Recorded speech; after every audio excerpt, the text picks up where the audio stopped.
Satnam. My name is Mahandraj Kaur and this is the Tuesday Tune-Up. Today we're talking about miracles, surrender, and what really is true. This week is a very special week for me because on July 3rd I will have 2 years sobriety. Yay for me! And sometimes, I kind of discount it because I had 8 years and went out for a little while.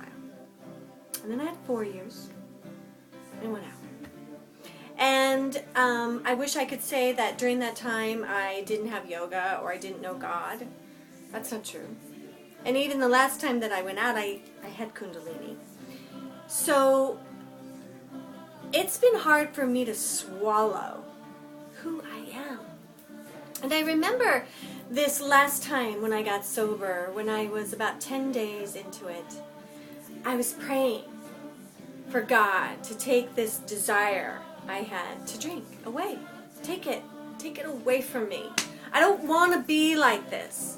And it was kind of this big clump of crap, It was like, I didn't want to be an alcoholic, and I also, had entwined the alcoholism into my Kundalini practice and into being a teacher, and a lot of the reason I was teaching was to get the love that I needed, and it was just a wreck.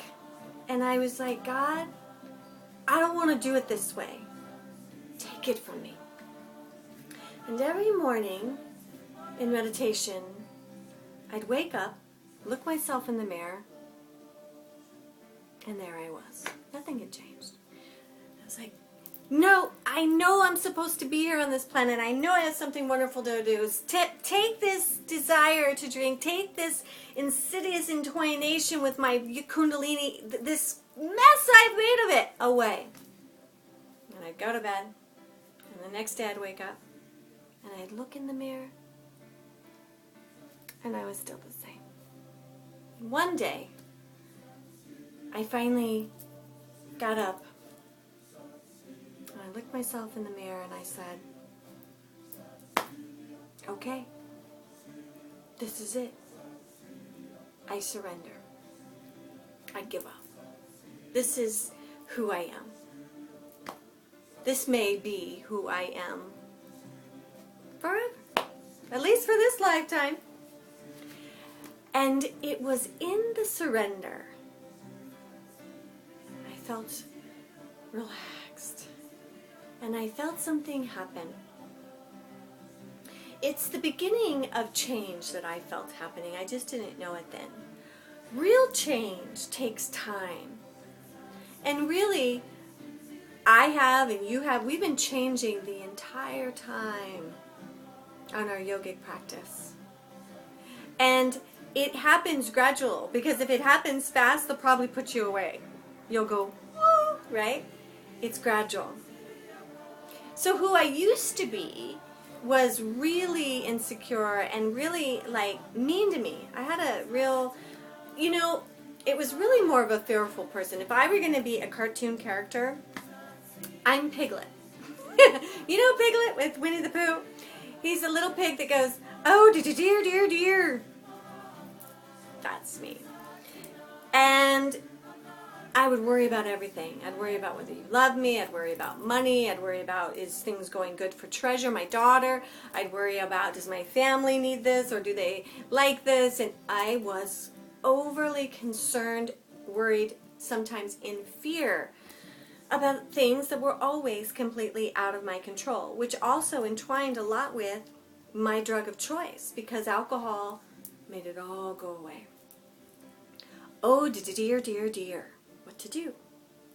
So I stuck with this Kundalini, and I stuck with chanting, and I stuck with the addiction meditation, which we're going to do at the end of this time together. And I stuck with it. And I accepted that maybe no change was happening. That's what I had to surrender to, right? That's what I had to give up on. And over time, there has been such an evolutionary leap. I hardly recognize me. I'm just not little Piglet anymore. It's so weird. And it's so funny because, you know what, sometimes I just want to act like Piglet because I honestly miss it now. Where is that dear, dear, dear, dear part of me? And whenever I want to feel really poopy, I just put on my Piglet mask and worry about whatever. But it doesn't have the effect. It certainly doesn't have the punch it used to. Because all that was entwined when I was doing that begging for God to take that desire to drink away. I rarely think about it. And when I do, it's interesting. And something has shifted in me that wasn't there 8 years ago, and it wasn't there during the 4 years. It's different in that I'm not doing it. I am it. I am a sober woman. I am a Kundalini teacher, and this is what I'm supposed to do.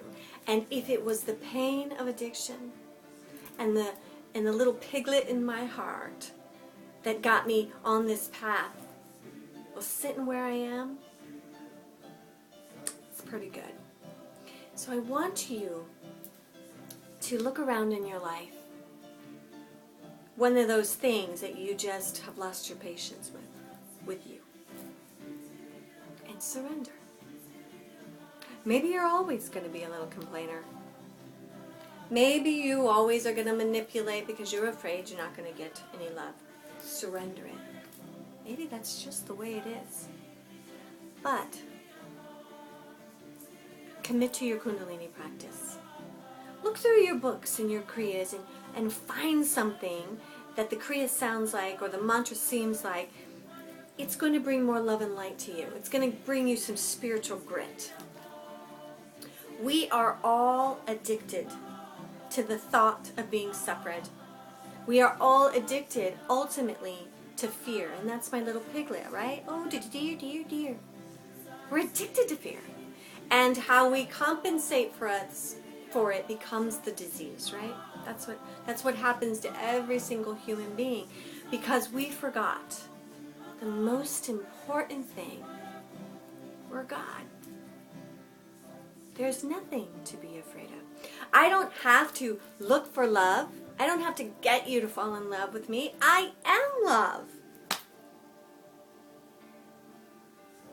It is a wild ride, this planet Earth.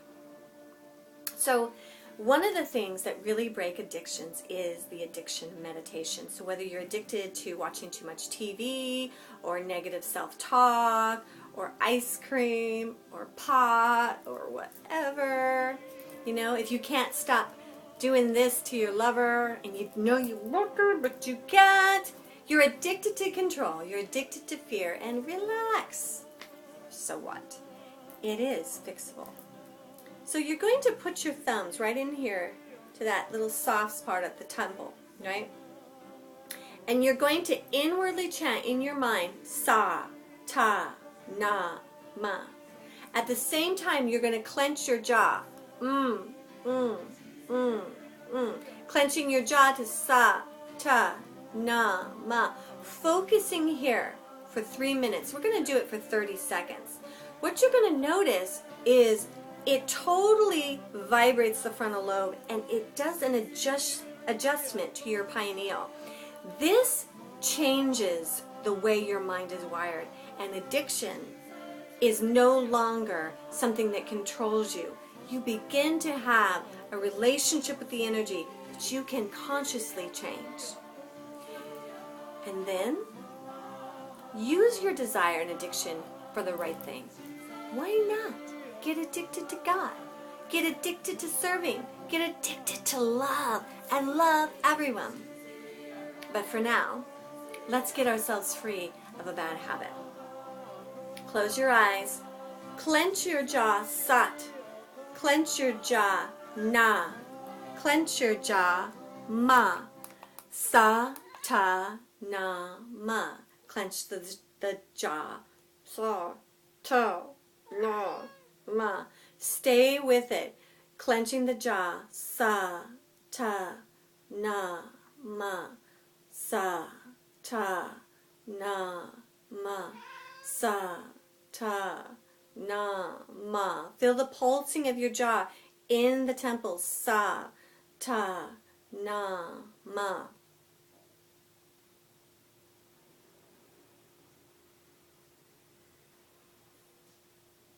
One last time, clench it. Sa, ta, na, ma.